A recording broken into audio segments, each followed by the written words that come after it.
Jaya Prabhupada, Prabhupada, Prabhupada, Jai Prabhupada. Jai Prabhupada, Prabhupada, Prabhupada, Jaya Prabhupada, Prabhupada, Prabhupada, Jai Prabhupada. Jai Prabhupada, Prabhupada, Prabhupada, Jai Prabhupada.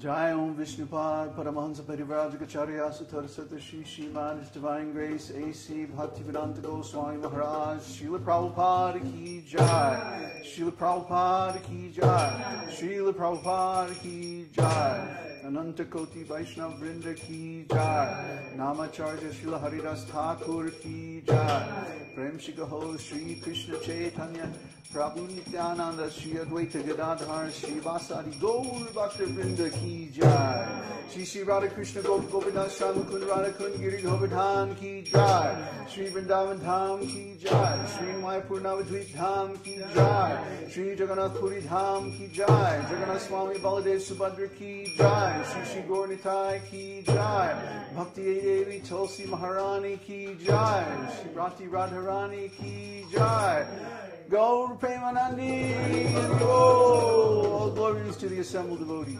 All glories to the assembled devotees. All glories to the assembled devotees. All glories to Shri Shri Guru Garanga. All glories to Srila Prabhupada. Hari Hari Om. Namo Vishnu Padaya Krishna Prishna Budle Shmati Bhakti Vrana Swami. Namaste Saraswati Devi. Gauravani Pacharni Vishesha Shinivadi Pachachadesh. Mercy, mercy, mercy.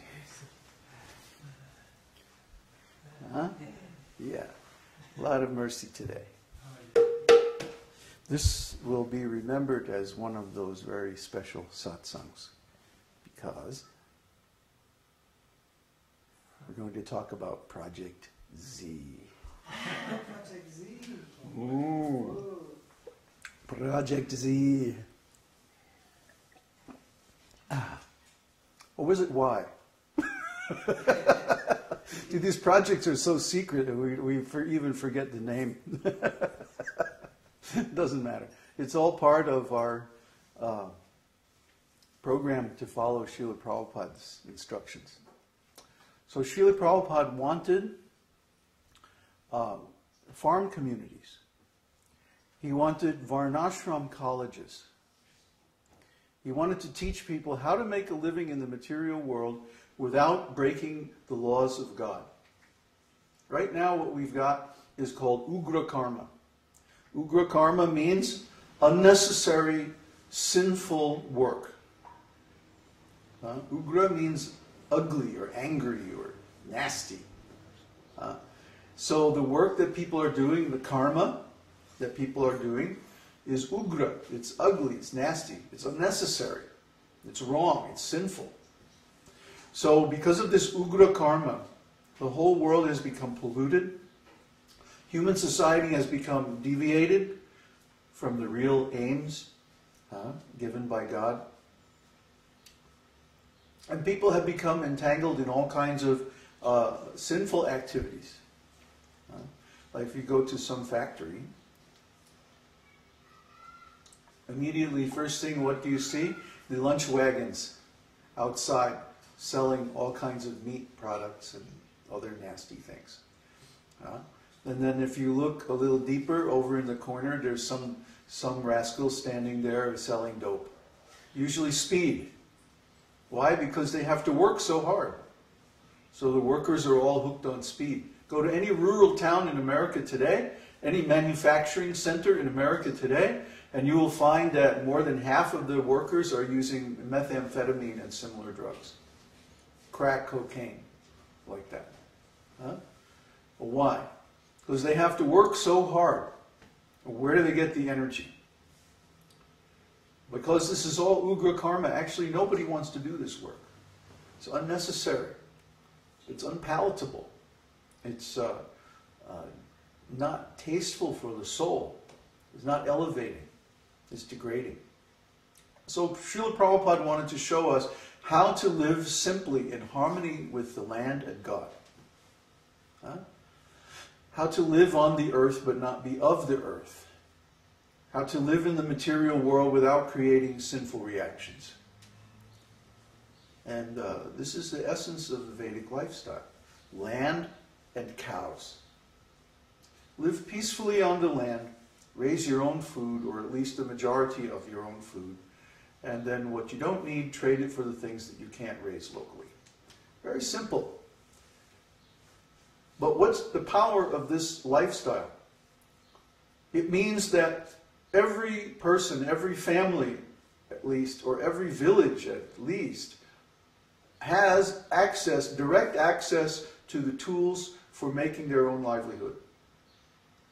Right now with the corporate society, what has happened is everybody's living in the cities, packed into these little apartments, and the actual tools of making a living, raising food and building things and trade and so on, belong to the corporations. The corporations have stolen all the land, stolen all the value, stolen all the wealth from the people.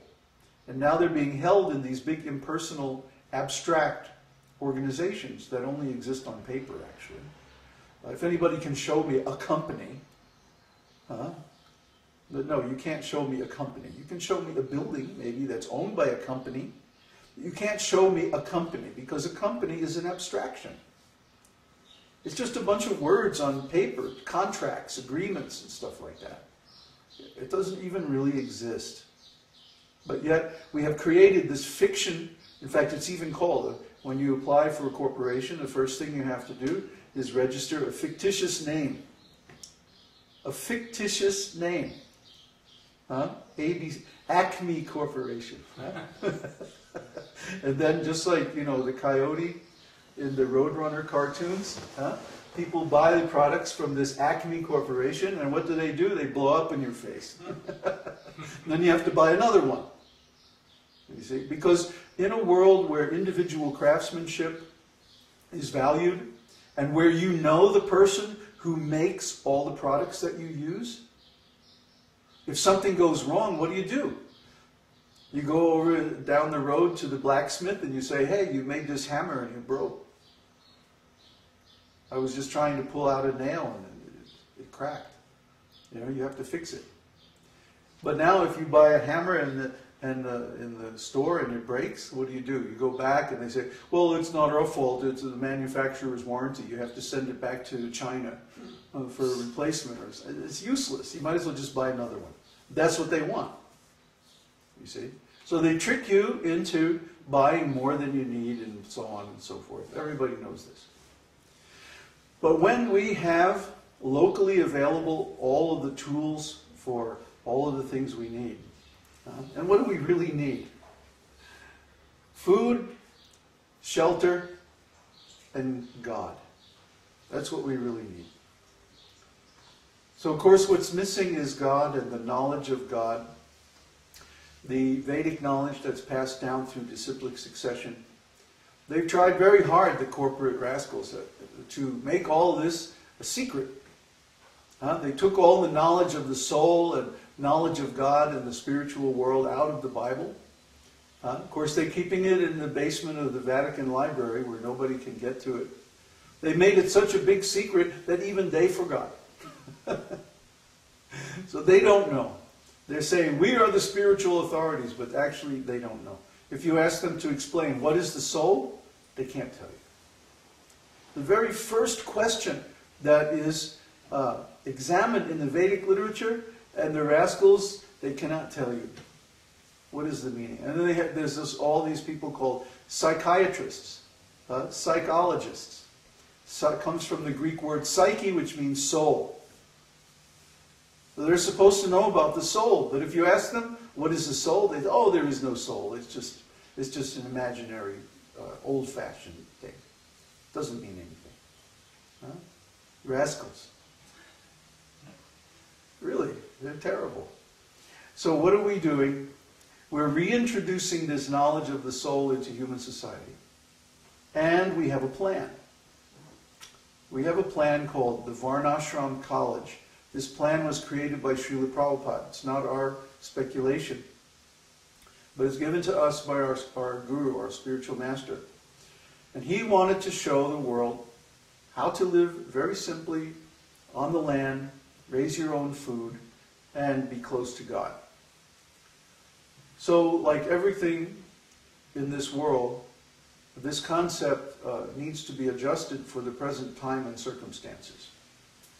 So instead of calling it the Varnashram College, which nobody will understand what it means, we want to call it the School of Sustainable Agriculture. Sustainable agriculture is a big thing nowadays. The problem is that nobody knows how to do it. We have lost the experience, lost the know-how. In the past, for example,